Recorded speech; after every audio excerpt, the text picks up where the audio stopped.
Great, thank you, Shannon. I'm going to share my screen here and we will get started.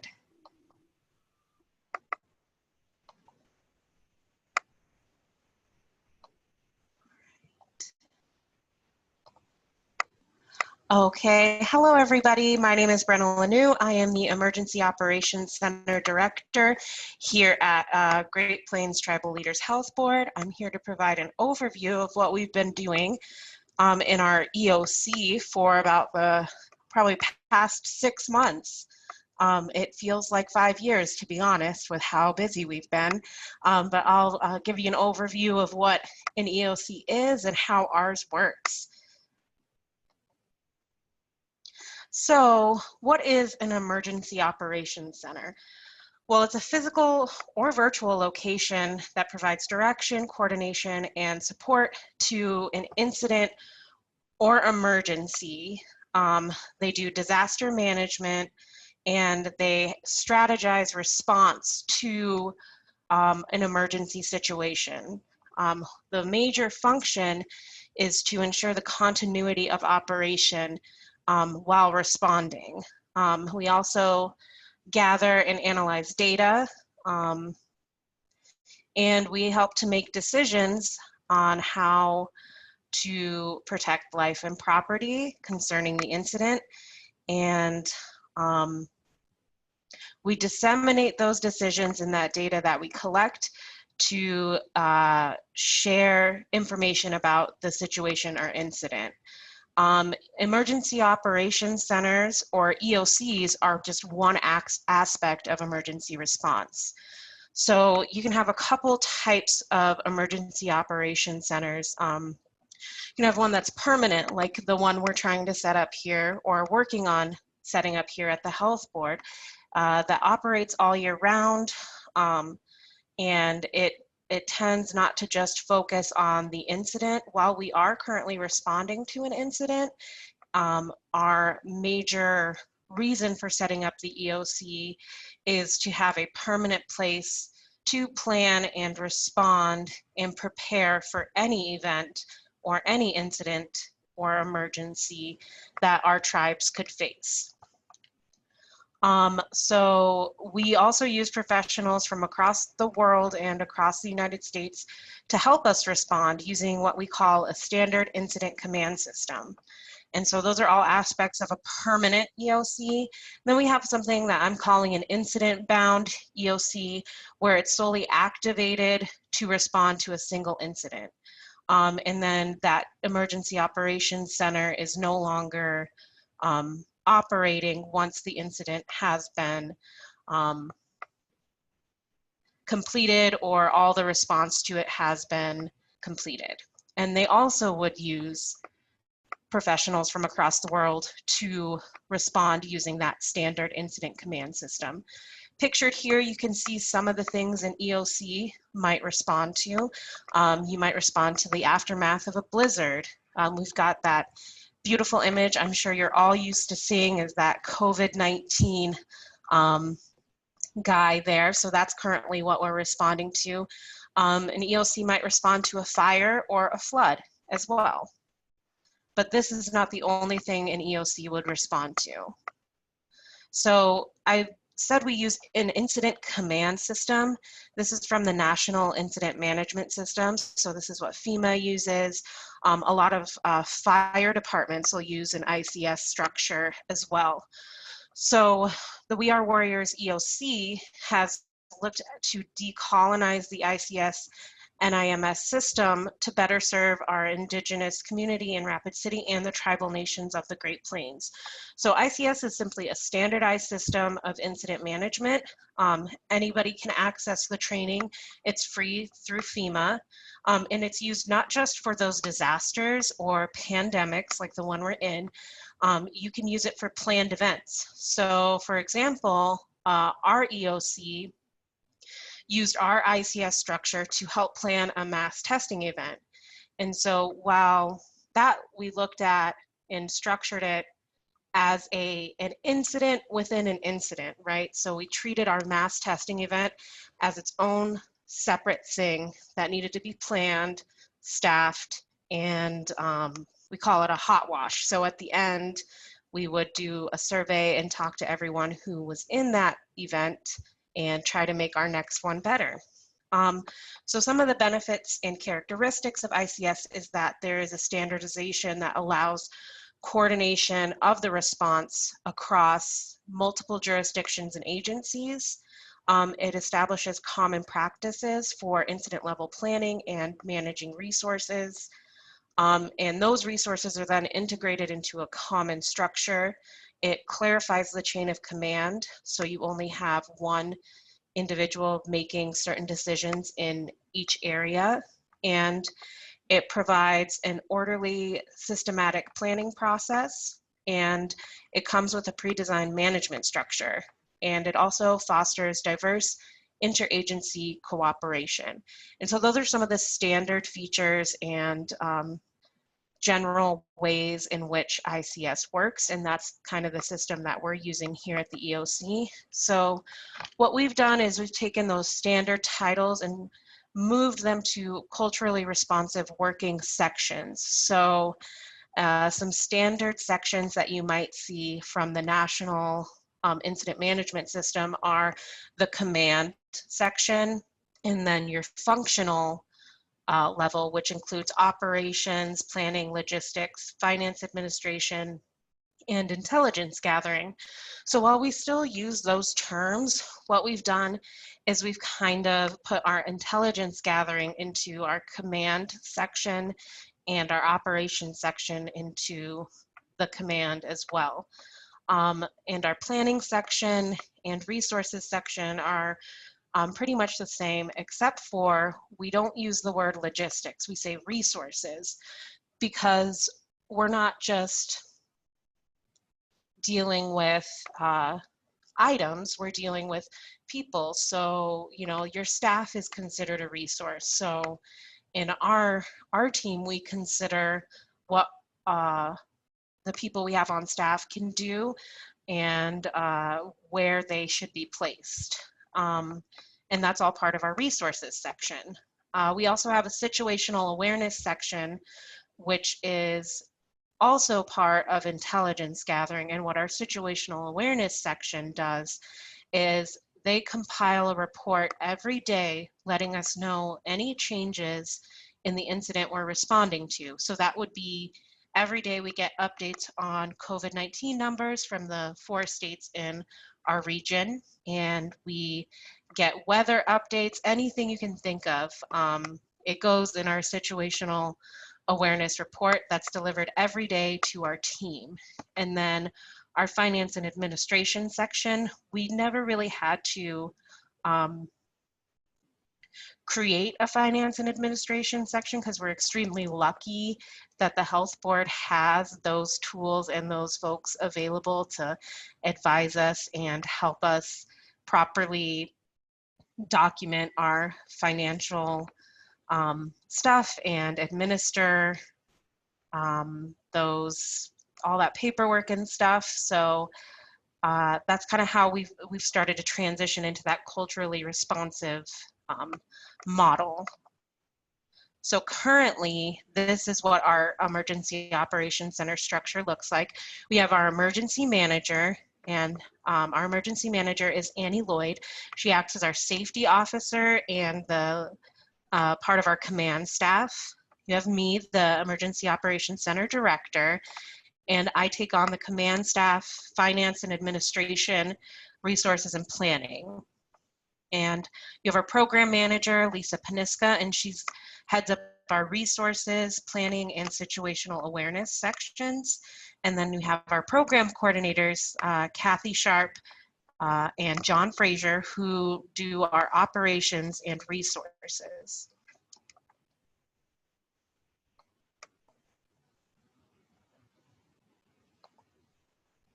So this is what we're doing as We Are Warriors EOC. We provide technical assistance to tribes. We've been asked to help with planning and drafting emergency operations plans. We've been asked to assist with setting up isolation units for certain tribes. So that's part of what we do in our training. and education section, as well as provide training opportunities. We actually are working on a virtual conference coming up on November 12th. And then the majority of what we do is in our resources section. So this is where we spend most of our time. So we identify and secure resources like PPE, thermometers, hand sanitizer, food, housing.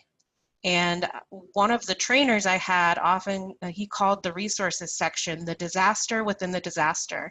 And let me tell you, that is so true. Coordinating resources is a definite skill. And if you know anyone who is experienced in that, you are lucky to work with them because it is a big learning curve. And this photo here is actually from our mass testing event. You see some OHC nurses, and I think PJ, one of our staff from the epicenter, made it in that shot. So that's from our mass testing event. But really what we're doing right now is trying to prevent the spread of disease. We are here to help stop COVID-19 by publishing information like this one you see, and advertising to people our services. So washing your hands thoroughly, using a paper tissue when you're coughing or sneezing, or better yet, wearing a mask. And you know, as unpleasant as it sounds, sneeze into your mask. I know it's not the nicest thing to do, but it really does help prevent the spread. Social distancing, keeping surfaces clean, and staying at home, and always calling before you go to the doctor to see if the services are really necessary. So we will give out soap to families, we give out masks, and we give out cleaning supplies, and we are providing food to people. But the way we're doing that is changing, and I will go through that in our next couple slides here. So the types of resources that we distribute are these. This is our med pack that you can see here. So we've got a magnet and some Tylenol and some cough syrup. So who do we give these to and why? So it really depends on who the end recipient of the resource is going to be. So if it's a community member who we locally distribute to, we'll be sending it to an individual household. And the things that we supply to them are food bags, cleaning supplies, med packs. We do face cloth coverings, diapers, wipes, and formula. We have personal hygiene supplies that we give out to the local community members. And we also make sure to share any resources we have for services that we don't provide. And we try to get out pamphlets, flyers, and other information on proper mask wearing and washing. So we also supply to our tribes and tribal programs, and this is a regional distribution. So we send stuff to tribes for them to distribute to their workers or community members. And this is where we send our personal protective equipment. So that's things like gloves, gowns, N95s, and KN95s, as well as oximeters and thermometers. We also send med packs and a lot of the same things that we send to local communities or individual households. Just to the tribes, it's in a much larger quantity. And we also provide technical assistance, like with working with FEMA or setting up isolation centers, like I said before. So this is what we have been doing. This is a list of things that we have distributed through September 9th. Oh, I forgot to write the date. The food boxes and cleaning supplies are through October 8th. And this includes things we've distributed to tribes and to community members. So as you can see, we've distributed over 5,000 med packs, nearly 20,000 N95s, and over 60,000 surgical masks. And the list goes on and on. This is not the totality of the items we've distributed, but it's a good list of the most commonly distributed items that we have. Let's see. And most of those food boxes and cleaning boxes have been distributed to the Rapid City area, and we've been doing that by delivering them ourselves. So who qualifies for our services in the Emergency Operations Center? It's a little complicated. We divided up between community and tribe. So for people in our local community, Rapid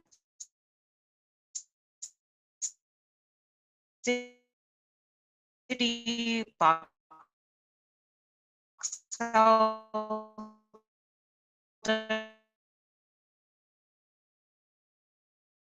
items, we can distribute to any Rapid City area community member. And then tribes are a special case when it comes to distributing food. We send stuff through UPS, and we found that a lot of things are getting returned when we get local addresses for individuals residing on the reservations. UPS says they can't find the address, so we've run into some problems with that. So what we do is we refer them to their EOC, local COVID-19 task force in their community to get these items. So yeah, for food and hygiene, we refer them to their local EOC, and then we can ship out cleaning supplies, cloth masks, and non-food items to any tribal member of one of the 17 tribes that we serve. And then again, if anyone doesn't qualify for our services or has a request we can't accommodate, we refer them to other resources. And that's really all I have. This is how you would request services from our Emergency Operations Center. Public and community members, we prefer them to call us at 605-719-5402. And if you are a Great Plains Tribal Leaders Health Board employee, OHC employee, or working remotely for a tribal program, you can email us at resources@gptchb.org. And then that's all I have for you guys. Thank you for letting me talk about our awesome EOC today. I really appreciate it. Thank you, Brenna. I know you guys have been really busy since you started the EOC.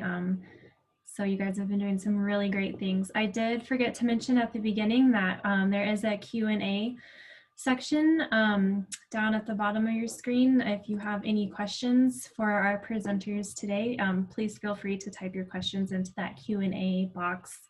And we will get to questions at the end, but also presenters can answer back in the Q&A section. So if you have any as we go along, please feel free to type those in the box. So shifting gears, we're gonna go to Kelley LeBeaux, and I'm gonna work on sharing her presentation here.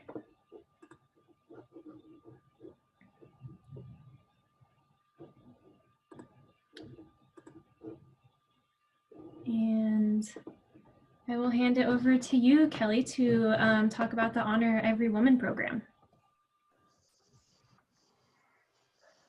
Thank you, Shannon. Good afternoon, everyone. My name is Kelley LeBeaux, and I am the program manager for the Honor Every Woman Great Plains Breast and Cervical Cancer Early Detection Program. I am honored to be presenting today in recognition of Breast Cancer Awareness Month for the month of October. Just a little bit for today, I'm going to be sharing with you a little bit about our program, as well as give a refresher on cancer and cancer screenings. I'll also tell you about some of the cancer screening options for breast cancer and when they are used. I will also talk a little bit about risk factors and what you can do to reduce your risk of breast cancer. And most importantly, I will talk about the risks of putting off cancer screening in this time of the novel coronavirus, COVID-19. Next slide, please.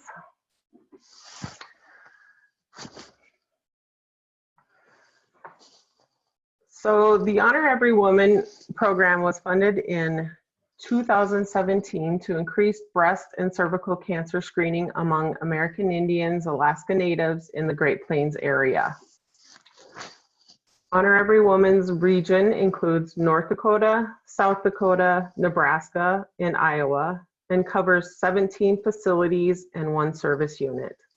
Our program uses 2 strategies to increase screening rates: direct screening reimbursement and health systems changes through evidence-based interventions. Honor Every Woman reimburses facilities for the cost of screenings and related procedures for qualified individuals. Currently, we are working in 2 clinics for direct screening and will be expanding services to additional facilities in the coming year. Honor Every Woman implements evidence-based interventions through subawards or small community grants in local communities. And in our last fiscal year, we worked with 7 communities and 1 American Indian Alaska Native public health entity to implement the evidence-based interventions.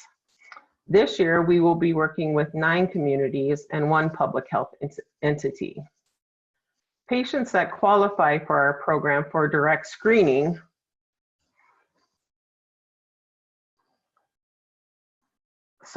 I lost my place. For direct screening reimbursement must meet the following qualifications. They must be women ages 21 to 64, have a household income at or below 250% of the federal poverty level, be American Indian, Alaska Native, and be uninsured or underinsured, which means their insurance doesn't cover the cost of screening, as well as receive health services through the Indian Health Service or tribal health facilities.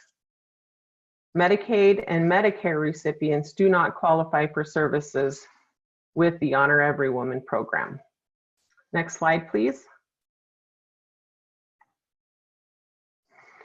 So, cancer is the unrestricted growth of abnormal cells in a part of the body. This happens when cells can no longer control their life process. Old cells do not die and instead form new abnormal cells that form masses or a tumor, and or the unrestricted growth can spread from one body part to another, also referred to as a metastasis. When cells perform this way, it makes it difficult for the body to function as it normally does. Not all cancers are the same. Some grow slowly and some grow quickly. And this does not only depend on the region where the cancer cells are found. Some breast cancer types are faster growing than others, and some can even go away. Breast cancer is the 2nd leading cause of cancer death among American Indian, Alaska Native women in the Northern Plains region that encompasses the Great Plains area, but also spans from Montana to Illinois. So understanding how this disease operates and what steps you can take to reduce your risk is a life-saving mission. Overall, 1 in 8 women will be diagnosed with breast cancer in her lifetime. However, there are ways to detect breast cancer early and reduce your risk of dying from this disease. Next slide. So what is a cancer screening? A cancer screening is a test or a procedure done to check for cancer before symptoms can be detected. The type of test and procedure will vary by the type of cancer that an individual is being screened for. Cancer screenings have 4 major goals. They find cancer before symptoms appear. They find it early when it is more easily treated, and the particular tests that have been developed have been studied to ensure that the least amount of false negatives and false results will occur. And undergoing testing decreases the likelihood of dying from cancer. Cancer screenings don't diagnose cancer, they detect symptoms and indications that the presence of cancer is likely, and further testing must be done to determine whether cancer is present. Next screen.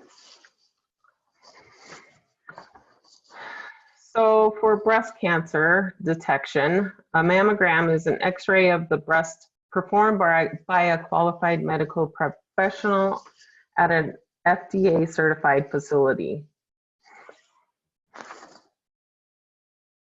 Ensure that the facility you are using is certified to perform mammograms under the Mammogram Quality Standard Act. Compared to other popular breast exams, a mammogram has one major difference. It is the most widely used procedure that reduces the rate of death from breast cancer. And we have provided the link to determine whether or not a healthcare facility has the FDA mammogram accreditation. Next slide. Mammograms can be used to check for breast cancer in women who have no signs or symptoms of the disease. This type of mammogram is called a screening mammogram. During this procedure, a provider will place your breast on a flat plate and will flatten it and take the X-ray. The breast is flattened in order to get an image that is readable on 2 or 3 dimensions. Screening mammograms usually involve 2 or more X-ray pictures or images of each breast. These images make it possible to find breast issues that cannot be felt. Early detection of breast cancer with screening mammography means that treatment can be started earlier in the course of the disease, possibly before it has spread. Results from randomized clinical trials and other studies show that screening mammography can help reduce the number of deaths from breast cancer among women ages 40 to 74, especially for those over age 50. However, studies to date have not shown a benefit from regular screening mammography in women under the age of 40 or from baseline screening mammograms that are used for comparison taken before age 40. Next slide. The same machines are used for both types of mammograms. However, diagnostic mammography takes longer to perform than screening mammography, and the total dose of radiation is higher because more X-ray images are needed to obtain views of the breast from several angles.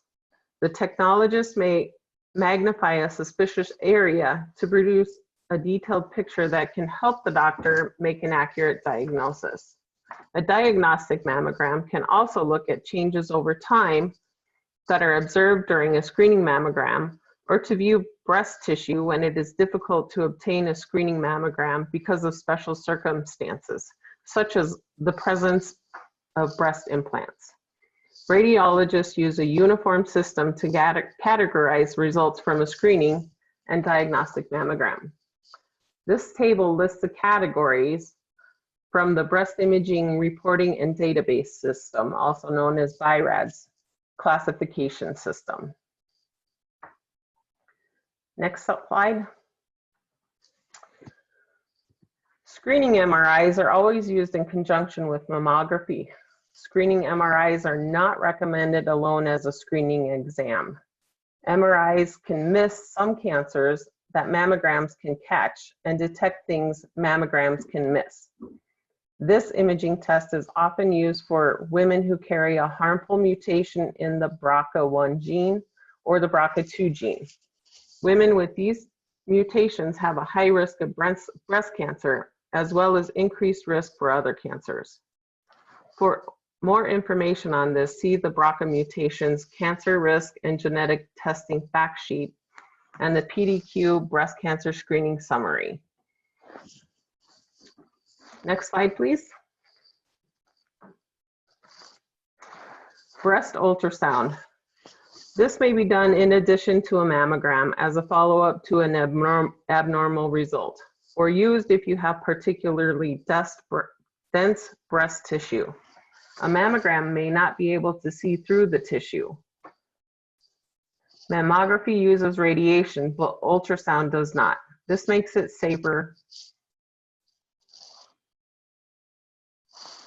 Breast ultrasound is generally not considered a cancer screening on its own, but if the above conditions are met, may serve as one in an unusual circumstances. The procedure consists of gel will be placed upon the skin of the breast, and a wand-like instrument called a transducer is moved over the skin. The transducer sends out sound waves and picks up the echoes as they bounce off body tissues. The echoes are made into a picture on a computer screen. You might feel some pressure as the transducer is moved across the breast, but it should not be painful. Typically, the breast ultrasound is used to find out if an issue is a fluid-filled sac or a solid tumor. Next slide, please. Clinical breast exams are done by a trained healthcare provider in a healthcare facility. The clinical breast exam has not been proven to reduce breast cancer death rates, as the provider performs this exam with their hands. Therefore, this procedure may not be able to detect smaller tumors like a mammography, an MRI, or an ultrasound would do. Next slide. You have probably seen many guides throughout your life on how and when to do your own breast exam. Regular self breast exams, or the BSE, that is checking one's own breast for lumps or other unusual changes, is not specifically recommended for breast cancer screening. In clinical trials, the breast self-exam alone was not found to help reduce the number of deaths from breast cancer. Breast self-exam should not replace a mammogram, but be used as a tool for individuals to be aware of potential changes in their body. It is a self-awareness tool, but not a cancer screening. Think of a breast self-exam as a way to be empowered about your health. The more you know about what is right and normal for you, the more equipped you will be to ask questions of your provider and notice when things are not right. Next slide. Risk factors you can't change. Some individuals are at higher risk for breast cancer than others. Having these does not mean you will get breast cancer, and having none of this does not mean you won't. Some men even get breast cancer. According to the CDC, most women have some risk factors, but most women will not get breast cancer. Most breast cancers are diagnosed after age 50, and your risk for breast cancer increases with age.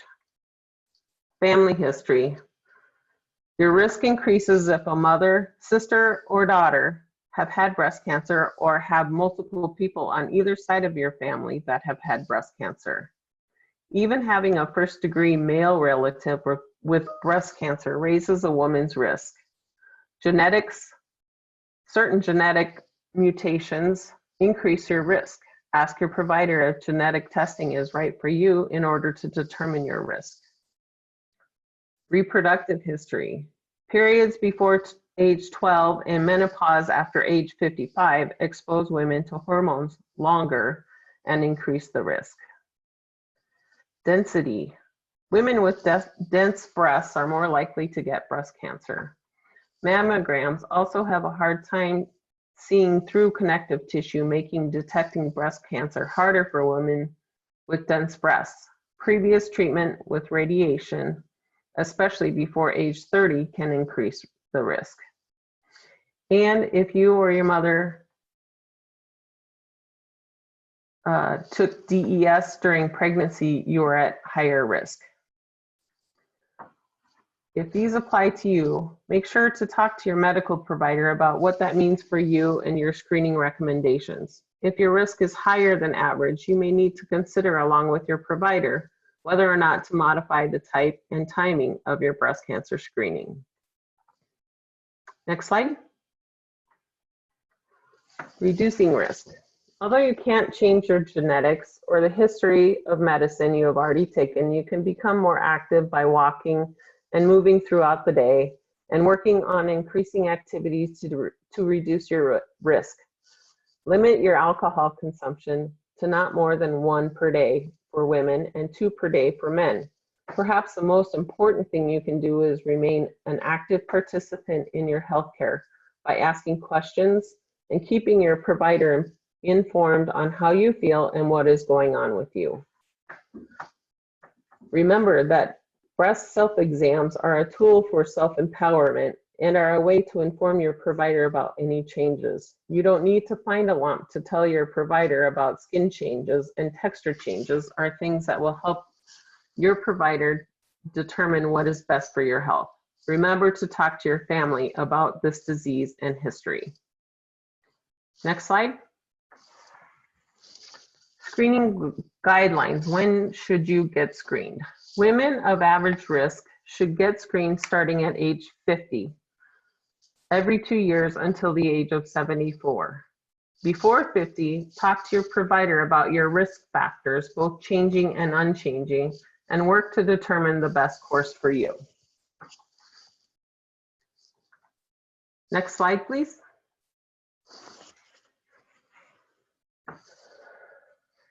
Regular breast cancer screening saves lives, but early in the pandemic, the American Cancer Society recommended that doctors postpone any routine breast cancer screenings or intervention to protect at-risk patients from potential exposures or illness. Although there is no current data on mortality rates due to delays in screening and healthcare, experts suggest that delays in screening will result in delays of diagnosis, which will result in cancer outcomes. Dr. Dina Baptiste, the Director of Cancer Screening Guideline Development for the Department of Prevention and Early Detection for the American Cancer Society, noted that the outbreak of COVID-19 has led to an unprecedented drop in screening, with a decrease of 87% compared to 3-year averages, which equals to approximately 36,000 women, including 55,000 deaths by the year 2030. Next slide. While facilities have started resuming screening efforts, some precautionary measures are suggested for the safety of patients as well as healthcare staff. Dr. Chandler Corina, Assistant Professor of Surgery at the Medical College of Wisconsin, suggests screening patients for COVID symptoms upon entering the health facility, as this can help keep healthy people virus-free.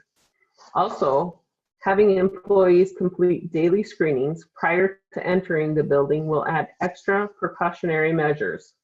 Spacing out appointment times for social distancing purposes, as well as time to clean the facility, is suggested to keep infection numbers down. An added measure would be to extend the hours of operation where this is feasible.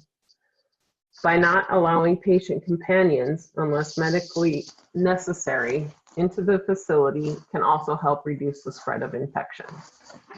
Next slide. Health experts agree that delaying screening up to 4 months is okay. However, if you've had to put off screening due to the pandemic, it is suggested to get screened as soon as you can. Take all precautionary measures such as wearing a mask, practice social distancing, and wash and/or sanitize your hands frequently. Next slide. For any fact sheets, brochures, and posters on breast and cervical cancer, those can be requested by email from Dawn Arkinson. Her email is available there. And we also have resources available on our website at health.gptchb.org/GPBCCEDP. And I just want to thank everybody for the opportunity to present, and also to remember that October is Breast Cancer Awareness Month, so it is important to get your screening if you have not done so already. Thank you.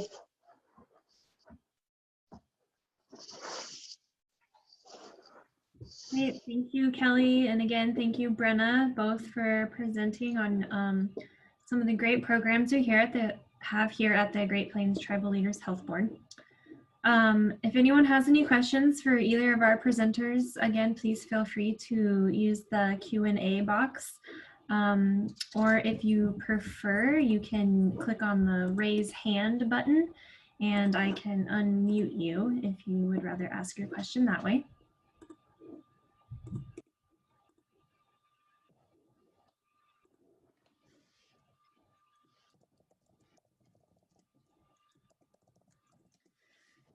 I am also putting an evaluation link in the chat box. If you don't mind taking a look at that before logging off and letting us know how we did, we greatly appreciate your feedback. I'm not seeing any questions pop up right now, so can stay on for just a little bit longer. Otherwise, thank you so much for joining our October webinar today. Keep a lookout for our next webinar in November, which is always on the second Wednesday of the month. A flyer will be coming out for that shortly. And thanks again for joining us today.